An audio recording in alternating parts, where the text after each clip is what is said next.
I'm Matt McClure, and this is Currents. It's a celebration of Irish heritage at St. Patrick's Cathedral. But he's off to join the colours of the fighting 69. So cheer the lovable Leitrim lad as he marches up the line. Plus, just in time for St. Patrick's Day, I sit down with one of the Irish tenors. A lot of people believe that you can't be religious and be on stage, that music and religion don't mix somehow. But of course, you know, when you're going on stage, it's the very first thing you think, oh God, please don't let me mess up. And we'll take you to Old St. Pat's for the annual Gaelic Mass. We want to keep the Irish language alive, if for no other reason than we owe it to the pioneers of the church.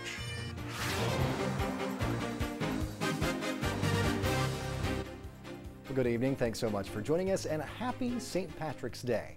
Yeah, today is the day that no matter who you are, rather, we are all just a little bit Irish today. It's one of the biggest celebrations in New York City with the annual Mass at St. Patrick's Cathedral and, of course, the parade down Fifth Avenue featuring pipe bands and just a sea of green out there. This is a city that surely knows how to celebrate its Irish heritage. Coming up in just a few minutes, we'll actually take you to the parade for a little St. Patrick's pop quiz. But first, the festivities got underway early at St. Patrick's Cathedral this past weekend with a concert featuring music you may not be used to hearing in church. That's right, they broke out the fiddles, flutes, and the traditional Irish music for a celebration of the Emerald Isle. Our cameras were there. And as he grinned and walked away, his friends stood up and sang, sure he's a likeable, lovable Leitrim lad, and he comes from Meldrum Kieran. And he's wearing the stripes his daddy did, and there's no man he'll be fearing, for he's off to join the colours of the fighting 69. So cheer the lovable Leitrim lad as he marches up the line. We realise what a wonderful treasure we have in the music and the singing and the dancing and the literature. It's all tied together as kind of the Irish artistic imagination.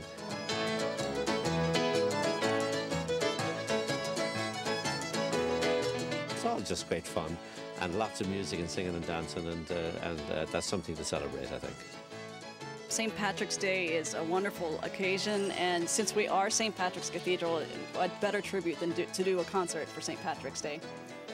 The evening that we celebrate tonight is in gratitude for all of the culture that has been given to New York by the Irish and all of the music that is part and parcel. You can't be Irish without loving and appreciating music.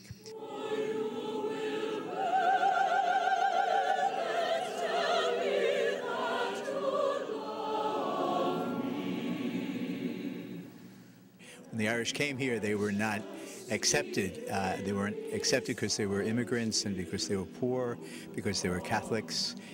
And from 1858 until 1878, when it was built, many Irish pennies and nickels and dimes were spent on building this church.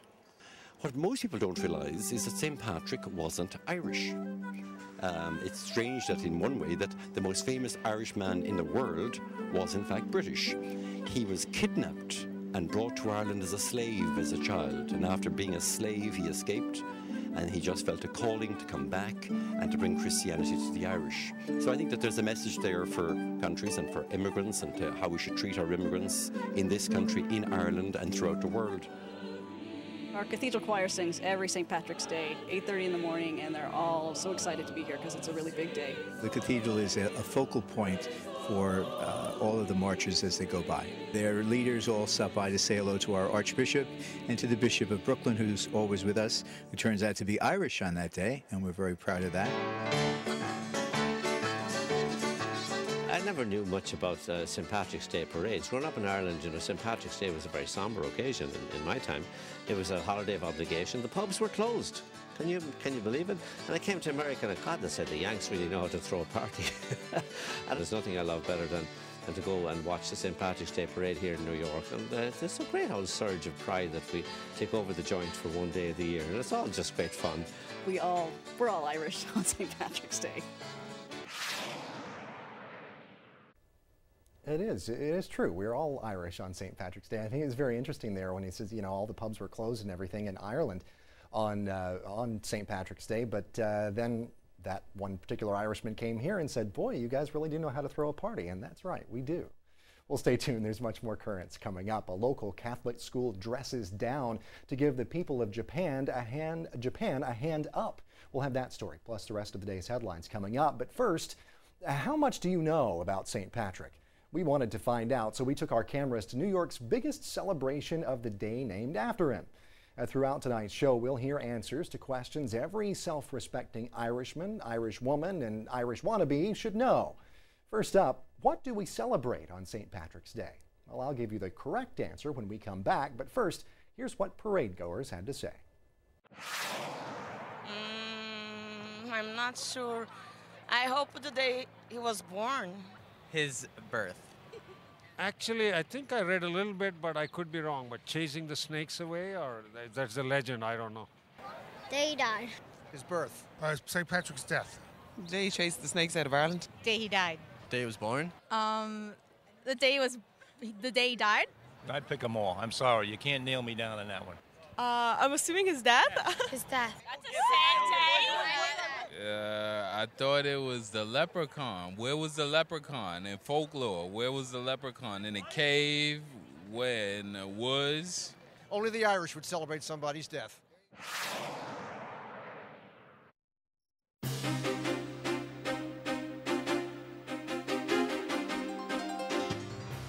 Welcome back to Currents. I'm Matt McClure. Now, before we went to the break, we asked revelers along the St. Patrick's Day parade route in Manhattan what we actually celebrate on St. Patrick's Day. Well, the correct answer is we commemorate the day of St. Patrick's death. And more people got that one right than I thought would, actually. We'll have more questions coming up later on, but first, let's have a look at the day's headlines. Well, to mark the feast of their country's patron, Irish bishops released a special message today. In it, they compared difficulties faced by many Irish people who've been forced to move because of the economic recession with those of St. Patrick, who was himself a migrant. The bishops asked Irish people to keep all those who are suffering in their prayers. U.S. bishops also remembering those who are suffering by voicing their solidarity with Japan. In a letter to the Archbishop of Osaka, Bishops' Conference President Archbishop Timothy Dolan said that the devastation from the earthquake and tsunami challenge our ability to grasp the reality of such an event. Catholic Relief Services, which is the humanitarian agency for the bishops, is responding to the needs of the Japanese people in the aftermath of the disaster. Meanwhile, students closer to home are also doing their part to help. Today, the Immaculate Conception School in Astoria held a dress down day. Anyone who chose not to wear their school uniform had to pay $1, with all the money going to the Red Cross for help with relief work in Japan. The school raised over $1,100. Well, young people are also physically helping out in Japan. Caritas Japan Executive Director Father Daisuke Narui told Fides News Agency that hundreds of youth have volunteered to go to affected areas to help. Father Daisuke says the biggest problem in the hardest hit areas is a lack of food and fuel. He says without fuel, people are unable to move, and as a result, they feel powerless. Meanwhile, the death toll is at more than 5,000, with another 10,000 missing since the magnitude 9.0 earthquake and tsunami first hit last Friday. At the Fukushima Daiichi nuclear power plant, helicopters dumped seawater over one of the reactors there to try and cool an overheated fuel pool and prevent a nuclear meltdown. In other news, more than a week after the City Council passed a bill affecting pro-life pregnancy centers, Mayor Bloomberg has now signed that measure into law. Bill 371 requires the centers to post signs that they do not provide abortion referrals or artificial contraception, and to indicate whether or not they have medical professionals on staff. Advocates for the bill say they just want the centers to make clear that they are not licensed medical facilities. Meanwhile, Chris Slattery, who runs 12 pro-life pregnancy centers throughout the city, says the bill tramples his free speech rights. He says he's going to fight it in court. On Capitol Hill, the battle over the Defense of Marriage Act, or DOMA, continues. On Wednesday, House Democrats introduced legislation that would repeal part of the law which defines marriage as between a man and a woman. The proposal from Democrats, known as the Respect for Marriage Act, would allow same-sex couples to be eligible for federal benefits if they're in a legally recognized partnership in their home state.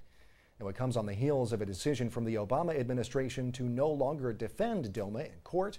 Bishops' Conference President Archbishop Timothy Dolan called that decision an alarming and grave injustice. From Pakistan, the Catholic Church there is weighing in on the death of a Christian man who was imprisoned for blasphemy. Official reports say Qamar David died earlier this week of a heart attack, but the church is calling for clarity in the case. A Pakistani bishop says he and his fellow bishops were shocked by the death. He says he spoke with the man who shared a cell with David, and that man said that David was fine, but had been very afraid. In India, a Christian man is fighting charges of bigamy because he remarried after having his first marriage annulled. Now, the website UCA News is reporting that the man married for the first time back in 1999, but his first wife deserted him after only 3 days. She later cooperated in the annulment, but last year she filed a bigamy suit. Now, by law, Catholics in India could be charged with bigamy if they remarry after an annulment but fail to get a civil divorce. Well, family issues also on the minds of Catholic bishops in the Philippines. They're speaking out against a reproductive health bill, which states that the ideal size for a family is 2 children and encourages couples to limit their number of kids. The bill does not require them to limit the size of their family, though. Bishops say the bill is a threat to life because it promotes things like the morning after pill. The Filipino government will vote on the legislation this month. And in other news from the Philippines, an archbishop has a Lenten recommendation for married couples: abstain from sex. He says making that sacrifice should not be difficult, as Muslims do the same thing every year for Ramadan. He says, though, that it is up to the couples to decide for themselves whether to make the sacrifice for Lent. Well, stay tuned. There is much more currents ahead. When we return, more music, this time from a world-renowned tenor. But first, another St. Patrick's Day quiz. We headed out to the parade route earlier today to talk with revelers to see if they could tell us where St. Patrick was born. The correct answer is coming up, but first, here's what people on the street had to say. Ireland. Ireland. Oh gosh, I mean, I hope Ireland. I know he's not Irish by birth. Ireland. Great Britain. He was born in Great Britain. Great Britain. Great Britain. In England. I believe Great Britain. Some people even said he had Italian heritage, but I mean, that's some of my Italian friends who say there's 2 types of people, those who are Italian and those who wish they were Italian. But we were told when we were kids that he was born in Italy because St. Joseph's Day is only 2 days away. Ireland. Just testing you. Yeah.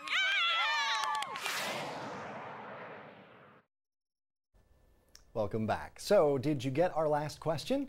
We asked people along the parade route, where was St. Patrick born? Now, if you said England or Britain, ding, ding, ding, ding, ding, you got it right. I need a sound effect or something. My ding sound effect that I make myself just isn't really working. But your prize, if you got it right, another question.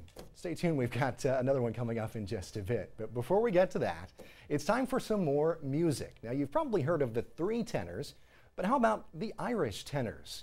They've been going strong for 13 years and counting, and following a long line of renowned singers from the Emerald Isle, people like John McCormick and Frank Patterson. You know, the Irish tenors are carrying on that tradition, and one Irish tenor whose solo career is taking off now is Carl Scully.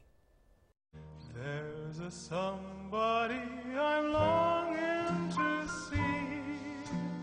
I hope that she turns out to be someone to watch over me. Yeah, that is him, Carl Scully, and he recently stopped by our studio where I had a chance to talk with him about his music and much, much more. Well, Carl Scully, thank you so much for being here. Thanks, really Matt. appreciate it. Thank you very much for having me. It's a lot of fun to have. You know, I mean, of course, a lot of people know about the, let's say, the iconic 3 tenors. Of course. What's the difference between 3 tenors and the Irish tenors? I can imagine national origin might be Of course, something that's a little bit different. The accents are a little different, of course. You know, the 3 tenors obviously was originally Pavarotti, Domingo, and Carreras, and they, you know, they really made this whole idea quite famous, of course, during the World Cup, the Soccer World Cup is when they really came into their own. And this man in Ireland thought, hey, that's a very good idea. Let's try it with Irish singers. I mean, you know, Sure. Irish music is quite an interesting idea in that it's very, very classical. In that in order to sing it, you must be very classically trained and you must be very solid in your classical technique. But the songs are quite popular and they're very kind of what they now call crossover, I suppose. Right. you We've know? seen the kind of this. It comes in waves. I mean, you saw a few years ago over here this huge wave of popularity of Irish music. That's and right. It was very popular. That's right. And the Irish tenors have been going since 1998. They are the top 3 selling Irish artists in the world. There is U2, obviously, Riverdance, and then the Irish tenors. Wow. I mean, they've been doing very, very well for a long time. I think it was around 2000, 2001.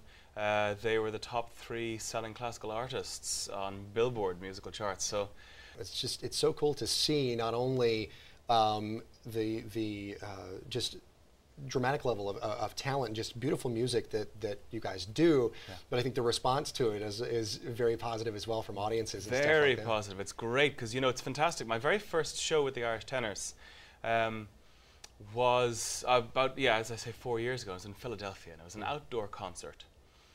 And it was real baptism by fire because I didn't know any of the music. They'd given me the music saying, here you go, good luck. It was about 30 songs, which is a huge amount of music to learn. And it was in front of 7,000 people. Wow. And it's all live, obviously. There's nothing recorded. We have our live orchestra and the whole lot. And I was just bricking myself looking out at this audience, this sea of people. It was amazing.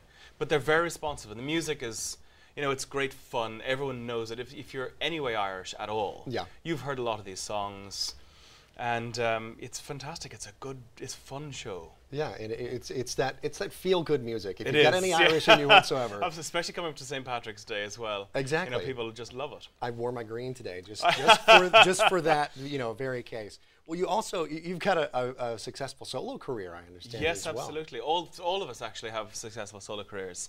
It's part of the point of the Irish tenors and the 3 tenors as well, was the idea that they were 3 soloists that came together to do music, but then would also have their solo careers on the side. And that's a very, very important aspect of the Irish tenors. Both Anthony and Finbar, of course, have their own solo careers going, and mine is kind of getting up and running now properly. You know, it's taken a while to kind of get going. I'm only just in my early 30s, 32. Ouch. You know, I'm kind of itching to get out there and do things, and I should be moving here to New York in September, thereabouts. Yeah, I was going to ask you about that because there's some exciting things going on, I understand. Yes, very exciting, very, very exciting. I've been very lucky to be accepted to the master's program in Manhattan School of Music with this incredible teacher who has taught so many people. And of course, you know, it's very associated with the Metropolitan Opera, and Juilliard and MSM, Manhattan School of Music, are always kind of fighting each other off for singers and stuff like that. It's an interesting step to come to New York, you know. New York, it's the capital of the world, they call it. Yeah. It really is. It's like no other place. It's like no other place. It doesn't feel American, it doesn't feel European, it doesn't feel anything. It's everything together. It's amazing. I really love it. It's almost otherworldly. It is, yeah. Very quickly before we have to wrap it up here, Sure. time flies by, but tell us a little bit about your faith journey. I understand at one time were you studying to be a priest? I was not studying. I was very, very into the idea of becoming a priest, and I had looked into the background of it and was quite engaged in the whole idea of it, really, you know.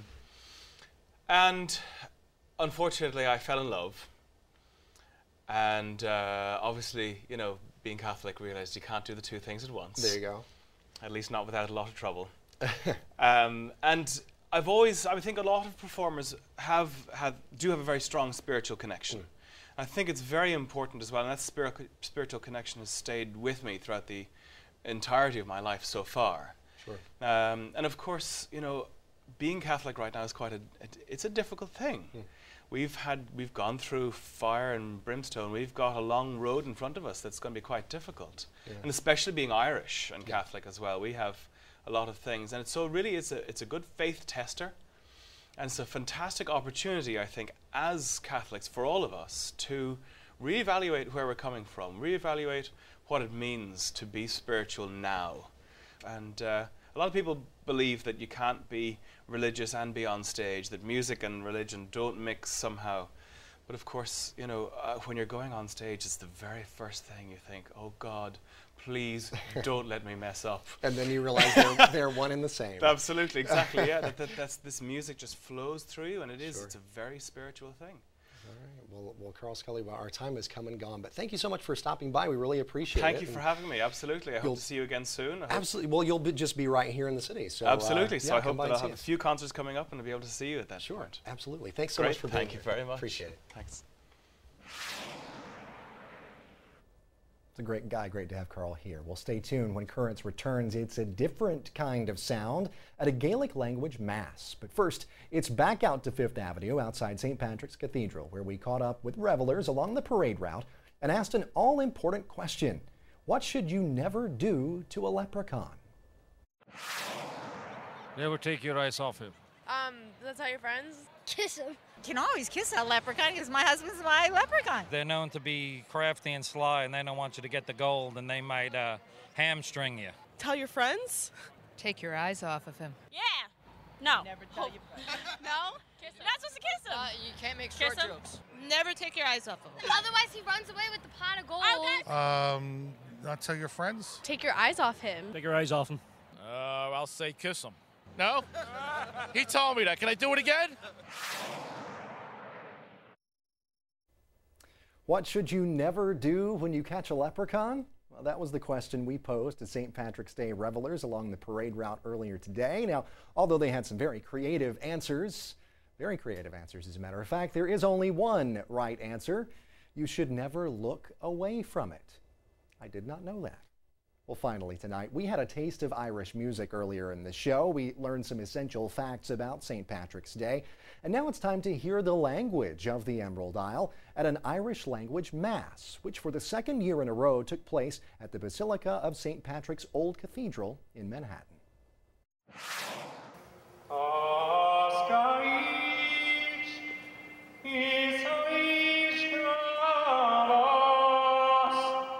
In Ireland, as in America, as in New York, St. Patrick's Day is a very special day where people celebrate their culture, celebrate the faith in Ireland that has been passed on for 1,600 years, over 1,600 years. And it's a reminder to all of us of our Irish heritage and the importance of our faith. We want to remember that the people who came to build this diocese and then archdiocese with their pennies and with their dimes built this place. Some of them were Irish speakers. We want to keep the Irish language alive, if for no other reason than we owe it to the pioneers of the church. In Amen and Ahir, Oxen Vic, Oxen Sprid Nev, Amen. No Dienigi Session. They have a saying, Dalty Nagel, land without language is a land without a soul.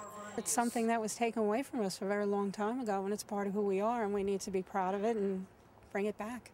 This parish was the first place in America for a lot of Irish immigrants over the years, and Gaelic would have been spoken here frequently throughout the 1800s, and this was the first stop on the path to become Americans and integrating into society. In Ireland today, we are living in extremely challenging times, and today we are called to be true witnesses of the Lord and to be inspired by the life of Patrick. Tá rialtas nua in éireann inis, Enda Kenny agus John Perry as Ballian Walta. So there's a new government in Ireland now with Enda Kenny and John Perry from Ballymote, and hopefully that the economics will improve. We are told that the next 5 to 10 years will be difficult in Ireland. Irish people are a resilient people, and we know we can come back from it. The Holy Father in Rome, he decided that we should become a basilica, which is the Pope's house in the city of question. We're very proud, and we have Archbishop Dolan to thank for facilitating this, and we couldn't be happier. Oh, this year has been extraordinary for the Basilica. To see both the pride and joy come out of many New Yorkers to say this is our first Basilica in Manhattan and in New York in the Archdiocese. The diverse community, from the Chinese community to the Spanish community to the Old Irish and the Italians, and even the young professionals who are here. An extraordinary convergence of so many cultures, so many people with such a deep, rich history and connection to this Basilica.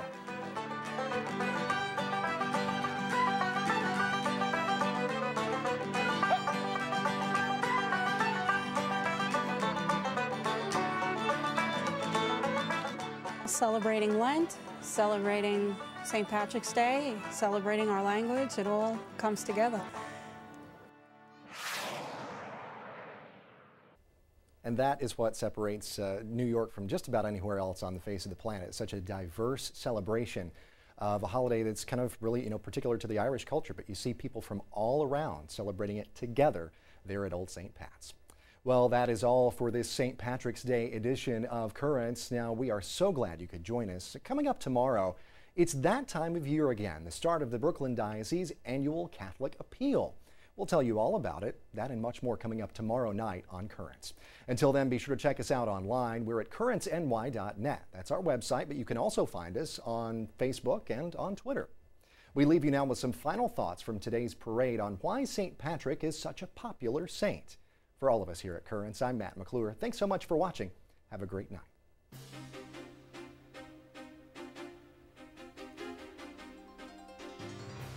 I don't know. I think I don't know nothing about St. Patrick. I guess he was a revered saint, but you tell me. Because of what he'd done for Ireland by driving all the snakes out of us. And he apparently drove out the Druids. Because of the parade or something? You know, he helped out Ireland. He taught us our faith, made us all Christians in Ireland. He used the clover as a way to explain to people what it meant to be a Roman Catholic. He gives us stamina, he gives us strength, and he gives us the reason to go on and party and have a good day. I think all Catholic saints are good saints. That's a good answer.